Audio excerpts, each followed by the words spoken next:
Welcome to the Fierce Kind Mama of Multiples podcast. This podcast is for anyone raising multiples, twins, triplets, or more.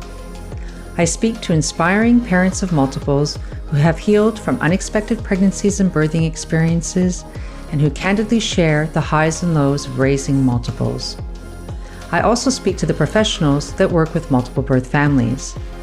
Together, we cover the practicalities of raising more than one baby at a time, as well as enhancing the emotional well-being of caregivers and children alike. Come join us as we laugh, cry, and share our personal and professional wisdom on all things multiples. I'm your host, Dr. Cristina, and I am a fierce, kind mama of multiples. On today's episode, I'm joined by Nadja Dinneen.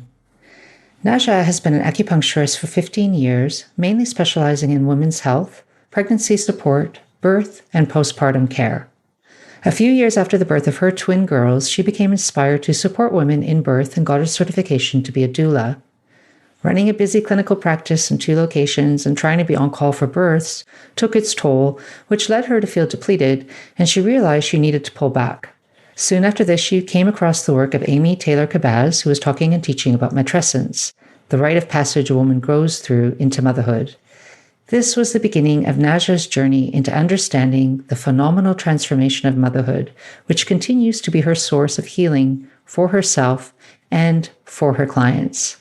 I hope you enjoy this conversation with Nadja, and if you'd like to connect further with her, you can find her details in the podcast show notes. So I'd love to welcome on today's episode, Nadja. Nadja, so lovely to have you here. Thank you so much for having me. It's wonderful. Yeah, I'm really looking forward to this conversation for a couple of reasons. So we've met through a motherhood studies course that we're doing, a motherhood sociology certification, which I know I have found very useful. And I was really interested in hearing more about your story in particular, because I know that you are also a mother of twins, but also your area of work is interesting to me, but admittedly something I don't know very much about. So I thought it would be great to have you on the show and talk about the work that you do and how you support mothers. Why don't we start with you just telling us a bit about yourself and your multiple birth journey? Yeah, well, where to begin? My work has been around supporting mums in Chinese medicine for about 15 years now. And I was drawn into supporting mums because I had some friends during those uni days that were pregnant. And I had, some foundation knowledge to be able to practice. And so I was able to help them mainly in those last few weeks to prepare for birth and then to induce when they were overdue. And I got such great results and such great feedback that I thought this could be a really good area to specialize in. And naturally, because I was in my late 20s, early 30s, and wanted to become a mum myself. So once I graduated, I really did start to just hone in on women's health and how Chinese medicine can support a woman through her whole life, but mainly was targeting around fertility, preconception, pregnancy, birth, and postpartum. And once I had my own daughters, I realized how much of a gap there was in postpartum. And that's probably maybe 3-4 years into my own motherhood journey, I came across the word matrescence. Matrescence is the word to describe the transition for a woman into motherhood and how motherhood affects all areas of her life. And that really helped me personally understand what had been happening for me, that I felt it was such a silent part of my world. And so that's what then led me on to study with Sophie and look at motherhood through a sociological lens. And as you know, through studying with me, it's integrating that at this point, that it's quite personal experience as well as professional, and how do we blend the two together is where I'm at the moment. So that's my work side. And then my motherhood side, having twins, has been quite a journey. So where would you like me to start with that? Yeah, I guess there's so much that I'd love to kind of pick apart of what you just said. So maybe before we go into your journey, your multiple birth pregnancy and that whole process and that journey, why don't we pick apart a little bit about some of the things that you mentioned? Because I think there we could really dive deep. And I know I'm quite interested in hearing more about some of the things you were speaking about, particularly Chinese medicine, how that is supportive of a woman's journey from preconception to postpartum. Could you speak a little bit more about that? Yeah, I love to, because being practicing for so long now, deeply passionate about how Chinese medicine and its philosophy supports a woman instead of the Western principles that we don't treat the individual really through Western medicine. It's a blanket. What I love so much about Chinese medicine is that we treat the individual. We consider this woman that comes to me who wants to conceive, and then we look at what's happening for her in her circumstances rather than let's just get some bloods and have a look at hormones, for example, So from a Chinese medicine perspective, we're going to look at first, we begin by feeling a woman's pulse and what we can read from the pulse. There's 28 different types of pulses that we can feel. So this pulse in the radial position gives us so much information about how organs are functioning, about how much blood there is in the actual vessel that you're feeling. So once we've got information through the pulse, we look at the tongue, and that also can tell us about organ function. So we use these diagnostic tools to help break down what is actually happening for that individual. And then we start to use the language of Chinese medicine around yin and yang. Has she got more heat signs? Is she running a little hotter? And do we need to nourish her yin? And so the yin is the coolant. And so by using specific points that are cooling points and water points, then we can support and nourish her yin. Or is she really cold? And do we need to build her yang because she's got perhaps a constitution from her parents? It could be also your environment. So there's a principle around prenatal jing, what we get from our parents. It's a bit like genetics. And postnatal jing, what we do in our lifestyle, where we live, what foods we eat, what exercise we do or may not do. Mentally and emotionally, there's a big part that plays on the physiological body as well. So it's a very holistic medicine, and we aim to balance that yin and yang. We aim to build the blood and nourish the blood and focus a lot on qi. So qi in Chinese medicine is energy, or prana in yogic philosophies. So we want to support her qi and her energy. It's a bit like a tree, and a tree needs to have the right environment to grow and to flourish. So we look at the soil and the environment that's in the soil. How much nutrients does the soil have? Do we need to add nutrients to the soil so the tree can grow?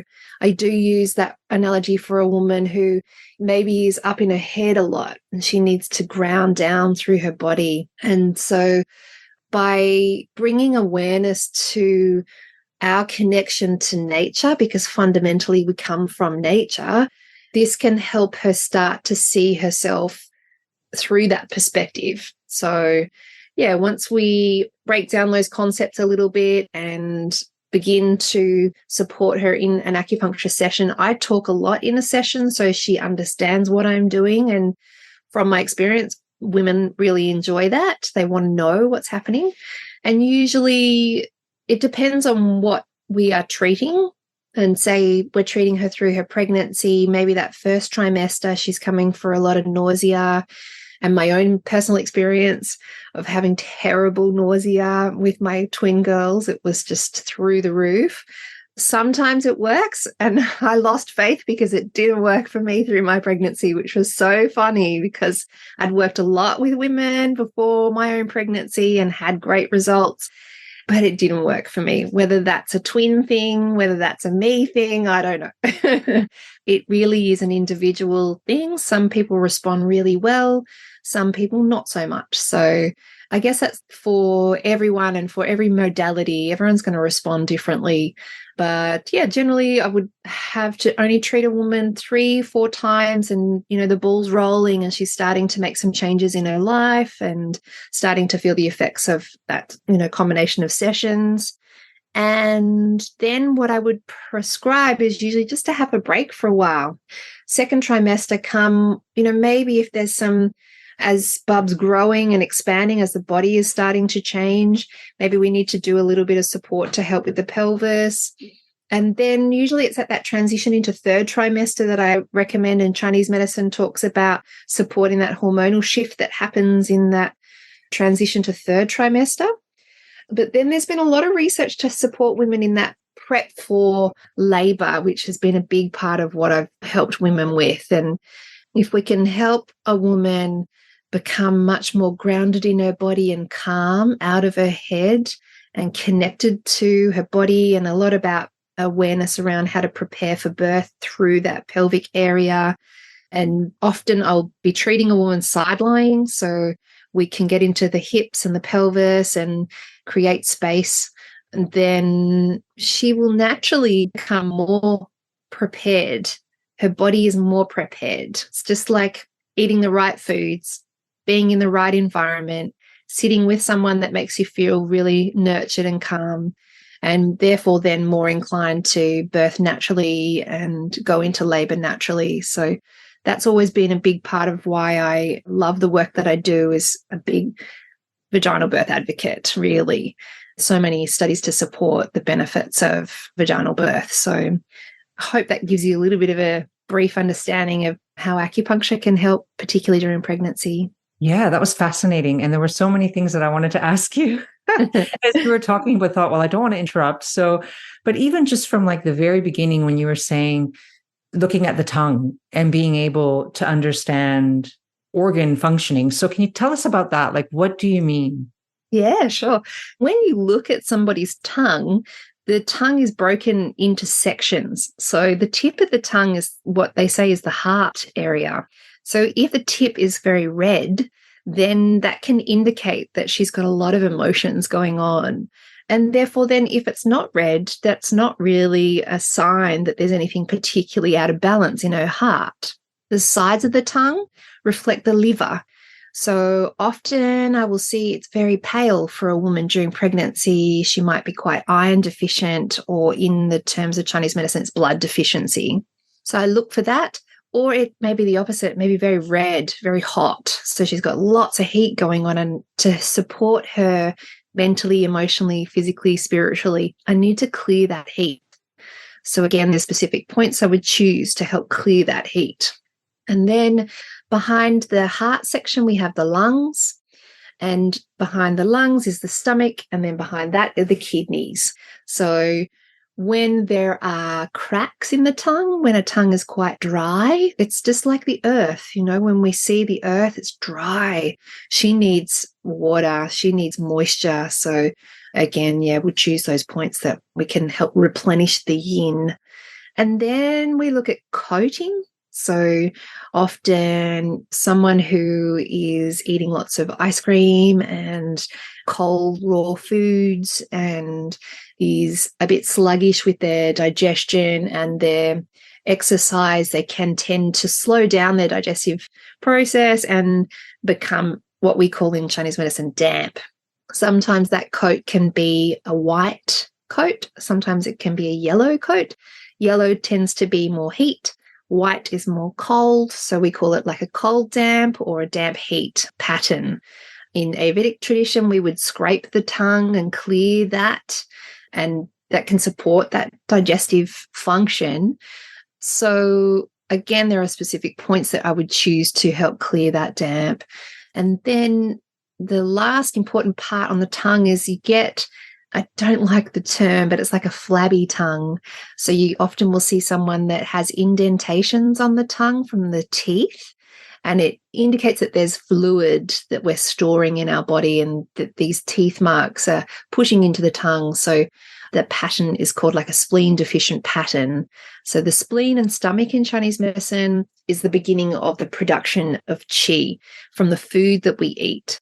So when we see a pattern like that on the tongue, straight away we think the spleen and the digestive element of her isn't working optimally. Therefore, that will tend to lead towards qi deficiency. I mean, your energy is low, you're tired, and using another herb that we use a lot in sessions is mugwort or moxibustion.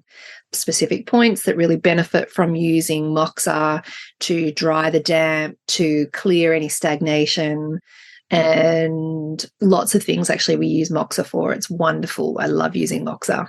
Wow, that sounds amazing. I mean, when you were speaking, there's just so much was going through my mind around, even when you were talking about points. So you were saying, you'd find something on the tongue that indicates to you that something needs working on in terms of, inside the body, and then you would work on the points. Could you explain what you mean by that? Do you mean through acupuncture? Yes, always through acupuncture. Yes. Yeah. Acupuncture or moxa on those points.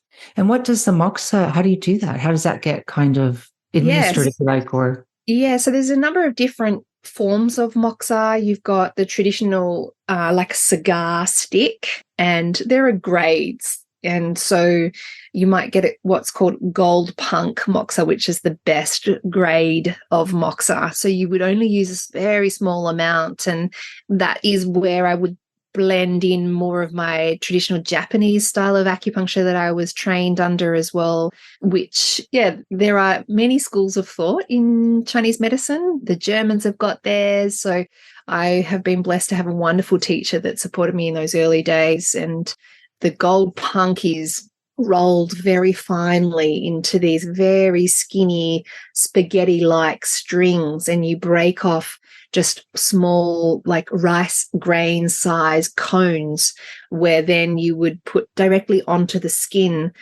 You put a small amount of cream, specific cream, onto the skin, and then that rice grain cone sticks onto that base, that sticky base, on a specific point. And then you would use also another traditional incense stick that is specific for moxa. So you would light that incense stick, and then you light the rice grain cone. And there's a technique where you need to make sure that it obviously doesn't penetrate and burn the skin. Even though when I was in China, it was quite interesting experience to see how they treat traditionally. They believe that burning the skin creates this constant stimulation on an acupuncture point, and that is beneficial.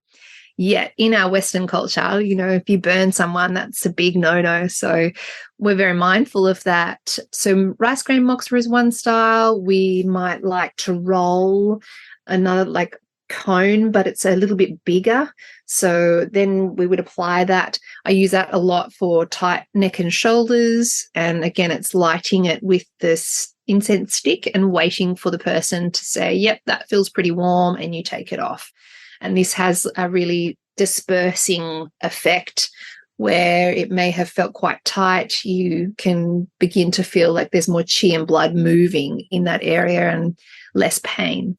And then we have another form of moxa, which is a smokeless form, which is a charcoal form, which is easier for compliance of a client. If I ask them to go and do some homework, and they might prefer to use a stick that they can use inside. Otherwise, it is a very strong smell, and probably something that you would prefer to do outside.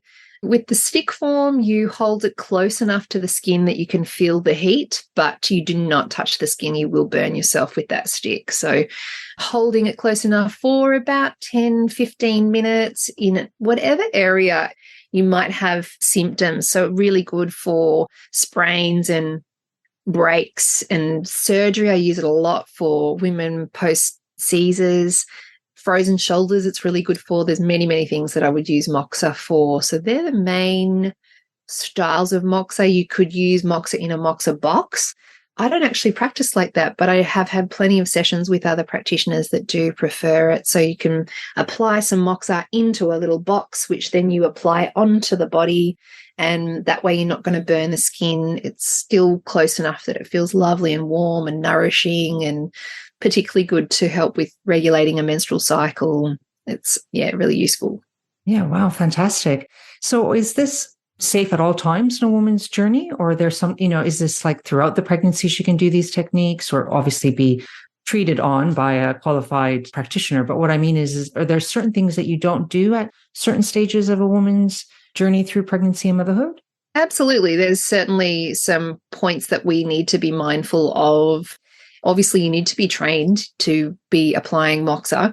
There are specific points that we use to help turn a baby. If a baby's in a breech or posterior or transverse position, we have the last point on the bladder meridian on the little toe is a brilliant point to help bubs turn. So you would want to be avoiding that when bub's already in a really good position. There's no need to use it. And when else would I not prescribe moxa? Really, it's not something that you would want to be doing early on in pregnancy, in those first stages, first trimester, certainly avoiding any heat on the lower abdomen in that first trimester. Once bub's fully established and into second trimester, and she may start to feel some lower back issues, some abdominal stretching, moxa's a perfect time for that. So nothing else is coming to mind when you wouldn't use moxa. There are acupuncture points that we avoid during pregnancy, those points that we use to help induce her. If she's at that 41, 42 weeks, then definitely we go quite strong on those points. But until that point in her pregnancy, we wouldn't use those acupuncture points. Yeah, that makes sense. You've referred a few times to the concept of qi. And I'm wondering if you could elaborate on that, because I imagine there may be some people listening to this that don't quite grasp that concept or haven't really immersed themselves in that language. So could you speak a bit more about that? Yeah, sure. It's a tricky one to get our head around because we're so in the 3D, physical, science-based Western thinking. So this concept of qi that we can't see is really hard to get our head around. So what I like to do, and it really is very personal, but I've had this philosophy that if you believe in the Big Bang Theory, that these two atoms were drawn together. What drew those atoms together? And I believe that is qi. That is energy. So it has this magnetic pull to it. It has this quality to it that can be heating and it can be cooling. And it is when we wake up in the morning after we've had a really nice deep sleep, we feel energized. So this could be a feeling of good qi. I've had a good sleep. I've got lots of energy. I feel good. You may also think about qi when you walk into a room and you can kind of feel the vibes in the room, like people have been having a pretty intense conversation. You can feel that. Or the opposite, like, oh, it feels good in here. Like, the feng shui in the room feels good. The way that the light is and the decorations makes me feel good. So this is qi. And this is what we're using when we're offering acupuncture to somebody's body. We're activating and waking up and talking to this vital force within our body. I hope that explains it a little bit more, but it's certainly worth delving in if it's an interest for you, a fascinating area to explore. Hi there, fierce kind mama. Are you expecting multiples and wondering how you're going to cope when the babies arrive? Or do you already have multiples at home and wonder, will this ever get easier? First of all, let me say loud and clear, I get it. Feeling overwhelmed in motherhood is really common. And us mothers of multiples are particularly prone to feeling sometimes like it's all too much. I know for myself that becoming a first-time mother to twins at the age of 40 was a huge adjustment physically and psychologically. So I've taken my years of training in mental health and my experience coaching mothers of multiples and put together a guide with my 5 top tips for overcoming overwhelm as a multiple birth parent. This guide is free, of course, And it doesn't matter what age multiples you have. You may be pregnant, or your multiples might have already left home. The principles apply to all parents of multiples. And because I know you're short on time, I've broken down the tips into easy to read chunks that you can begin implementing straight away. You can get your free copy now by signing up at my website, fiercekindmama.com. Yeah, when you were speaking, I was thinking about the concept of, I guess this is maybe more, Western thinking or, Western developed concept around research and that kind of thing. But I was thinking about like emotional contagion, like this idea that, if you surround yourself with happy people or you surround yourself by happy people, that you're naturally going to feel in a more positive mood. Just the idea of that contagion, of laughter being contagious and that whole thing. It kind of reminded me of that. Is it kind of like that? Yeah, absolutely. It is. And if you're around, good vibe people, you can't help but not be positive with them. It is contagious. And that's how acupuncture works. It really boosts the constitution of the person. It boosts their vitality, their ability to function well in the world. And I feel so passionate about it because sadly, Western medicine is really missing out on a really important part to what brings health and well-being. Western medicine sadly just focuses on ill health. It's not a wellness industry. And yet, I think the biggest part of Chinese medicine is it's a preventative medicine. We don't wait till you've already got a problem. It seems so backward to me.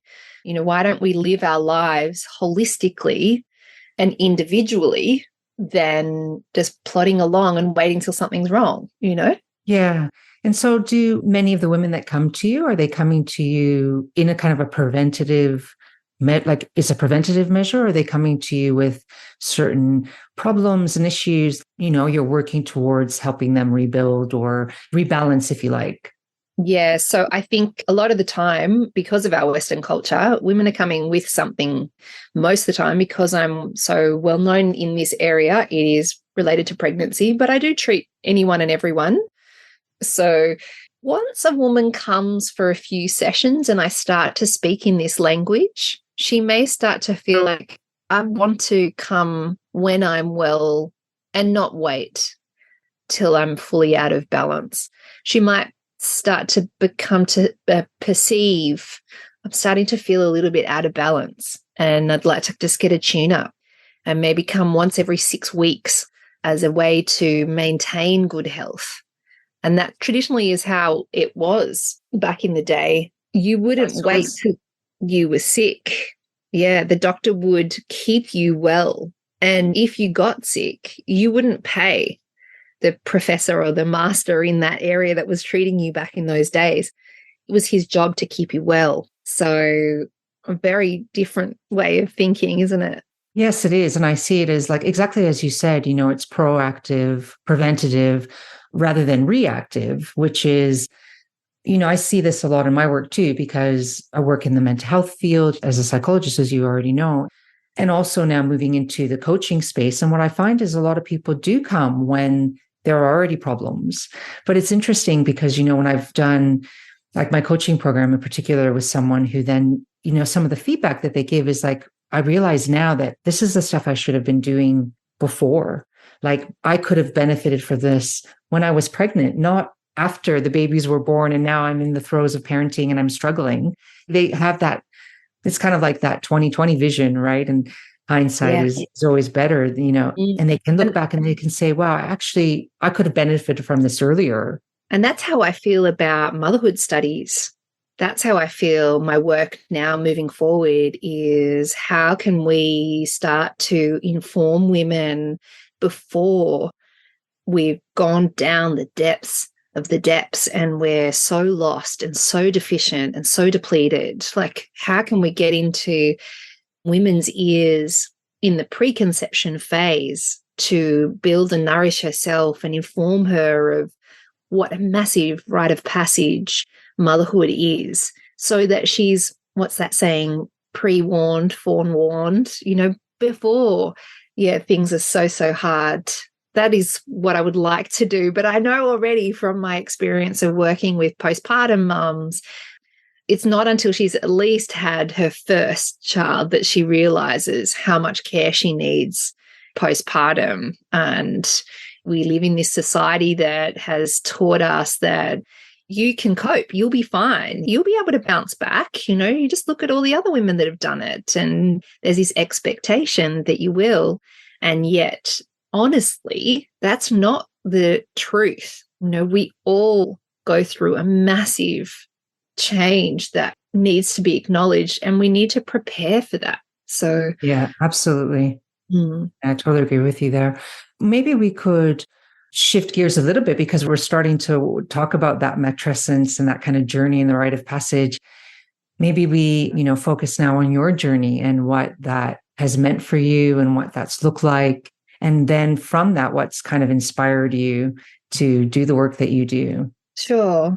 So my journey as a mother was in 2013. I birthed my twin girls. I had been with my husband for 4 years, and we had decided it was time to do some preconception healthcare. And so we did for about 3 months, went on nothing too strict, but just stripped back our diet to be nice and clean, no alcohol, and just focused on getting ourselves really nutritiously dense, I guess.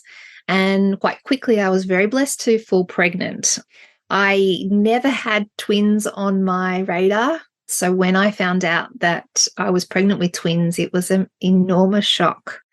I took it very hard, I must say. I was just in doubt that I was able to manage what it was going to be like to care for 2 babies at one time, let alone how I was going to manage through the pregnancy and birth process. So I feel, because I've worked with a lot of women and I have had the experience and the honor, I am honored to have touched enough women to see that my pregnancy was fairly good. I did have terrible amount of nausea and vomiting, but not to the point where I needed to be hospitalized. Once I got to that pointy end of my pregnancy, I did develop preeclampsia, and I was navigating with my obstetrician how best to deliver my girls naturally. But at that point, when preeclampsia was diagnosed, it was like, look, you've just got to come in at this point. We don't want to risk anything. And I didn't want to risk anything. So I chose to be induced, I think, in probably the most gentlest way. I was already a couple of centimeters dilated, and it was easy enough just to break my waters. So I was able to go into labor quite quickly after that, and was very in control rather than induced with a lot of the oxytocin or syntocin on board, which can make things quite intense. So got to a pointy end of my birthing journey where my uterus got tired and the contractions slowed down. So that was at about 14 hours. And the call was we could choose a number of options. And at that point, I decided, yeah, well, let's just get these babies out, go for a Caesar and get our babies out. And they were big, healthy girls, so 6.5 pound and 7 pound, really good sized babies who came straight onto my skin, and was blessed to have an obstetrician that was fairly mother-centered, woman-centered, and allowed me to have plenty of that delayed cord clamping time, and blessed to have them come into my room straight away with me. So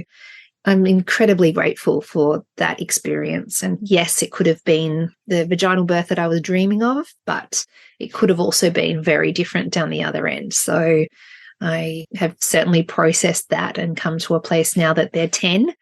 Peace in my heart with where they're at. They're very healthy, vivacious, strong energy girls. So they teach me every day about so much, just incredibly grateful. But yeah, once we were at home and adjusting to early days breastfeeding, I didn't recover well from the cesarean. It took quite a lot of time to build my breast milk supply. I was able to get donated breast milk, which I was incredibly grateful for, from a couple of mums. Would you believe one mum that was a triplet mum who had triplets and had abundance of milk? Wow. And was, able to donate her milk. and a dear midwife friend of mine who also had had a baby maybe about 6 months before me and had abundance. So it took a little while to establish enough milk to then get to the point of being able to produce enough to offer my girls.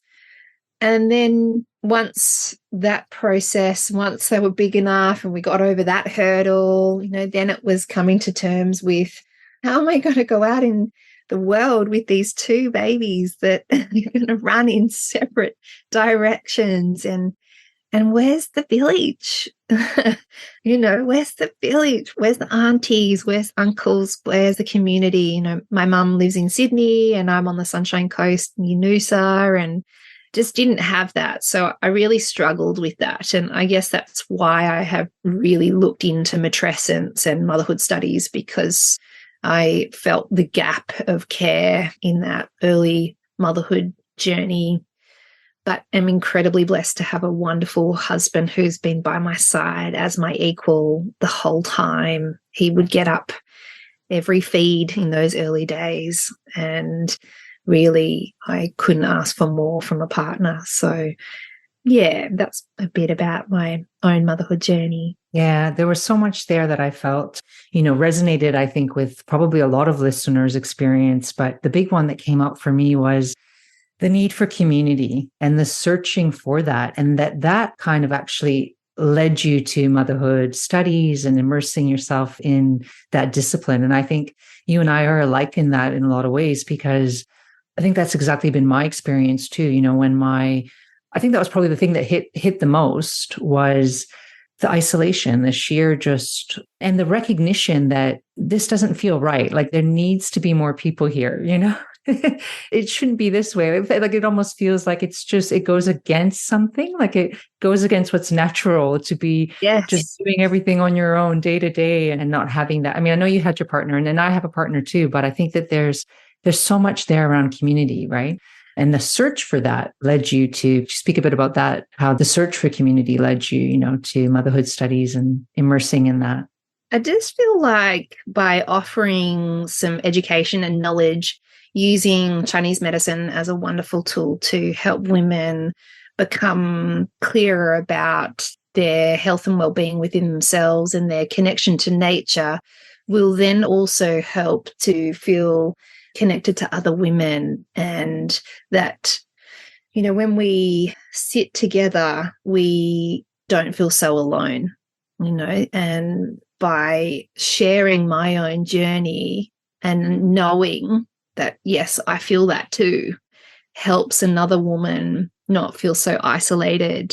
I have done women's circles over the last couple of years and feel like that is a place that women feel they can come and be seen and be heard and not be judged, and a place for mums, a bit like a community centre that we would go to at like teenage years. I remember there was a community centre we would go and hang out and play pool, and, where's those community centres for mums?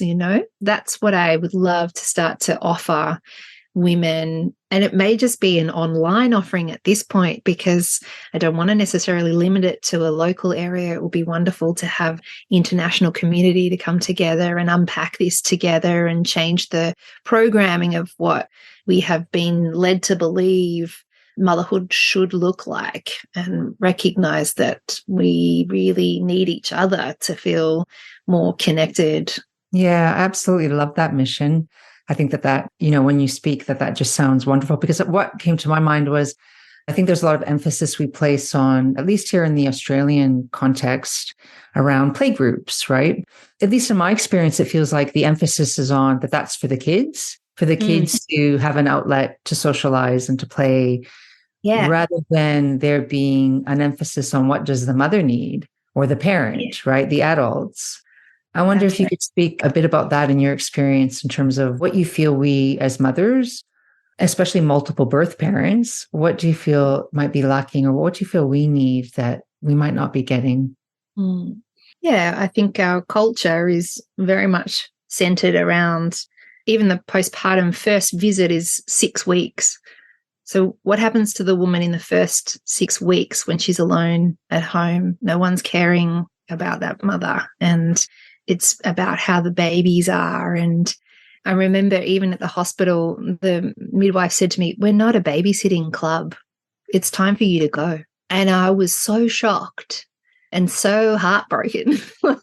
There's such a little support and acknowledgement around motherhood and for the mother, when in fact she needs to be the center. If she is not healthy mentally, emotionally, physically, spiritually, economically, if she doesn't have the personal view within herself of how important she is, and this is going to infiltrate into her children aren't going to value themselves because she's not valuing herself. So how can we help mothers start to see, my husband puts it as changing the profile of the mother. Yeah. We need to profile of mother. You know, she is a woman that offers so much to her family, to her community, to her workplace, rather than she's just a mum. So by coming together, sitting together, it doesn't need to be anything too deep and meaningful or spiritual. It's just gathering like we would have once upon a time in red tents, where we would have been able to sit together. And I think just being together, and I feel like the pandemic has been an enormous change maker and really impacted how we value our time together and who we value being with and what we need, what's essential in our lives. So I see the positives of the pandemic for mothers, even though it's been incredibly difficult for mothers. If they talk about the second shift and the third shift and how many shifts that mother actually doesn't actually stop. Yes, I think the pandemic certainly brought on many challenges, but also made us, I guess, more aware of what matters to us most and what's going to help us in our lives as mothers. I wonder if we could maybe, I know we could speak for a lot longer, but I'm aware of your time and I want to be conscious of your time. I wonder if we could maybe end with what advice you give to multiple birth parents now who may be expecting multiples and a bit overwhelmed by that news. What advice would you give to people on that part of their journey? Oh, I get emotional thinking about that, to be at a point in my life to share some pearls of wisdom that I've gained along the way. I think the first and foremost is to drop the expectation, to take the pressure off of what you think it should look like. That you are an individual woman who will be able to show up in her own individual way, and that is good enough. And then I would really encourage mums and couples to think about that postpartum first 40 days in Chinese medicine we talk about, that is a very sacred window of time that we can invest in health and well-being that pays off deep down her life to postmenopausal years. So really taking the time I say it's like a fourth trimester. So 3 months of a very quiet time. You're not busy out and about. It's really replenishing. You've just grown 2 babies and a huge placenta or 2. So very slow, very big on nutrition, supplementing at that point, looking at what your body is requiring from a nutritional perspective, and to take lots of photos and videos because it goes so quick. And to look back on those photos and videos, nowadays with my own daughters is such a fond, I have such fond memories, which is so delightful. So I'd really encourage you to do that. Yeah. Oh, I love that last piece of advice. And I love everything that you've said. I think it is such an important point around that window after birth, that period where we do sometimes just jump in and we want to rush into getting back into our normal, quote unquote, normal busy lives, rather than taking that time to really savor, pause, let our bodies heal. So such important advice. Thank you so much for your story today and your wisdom and sharing that all with us. Thank you so much. It's been wonderful having you. And I'll put in the podcast show notes the links to your contact details in case people want to reach out to you for your services. It's been wonderful having you. Thank you.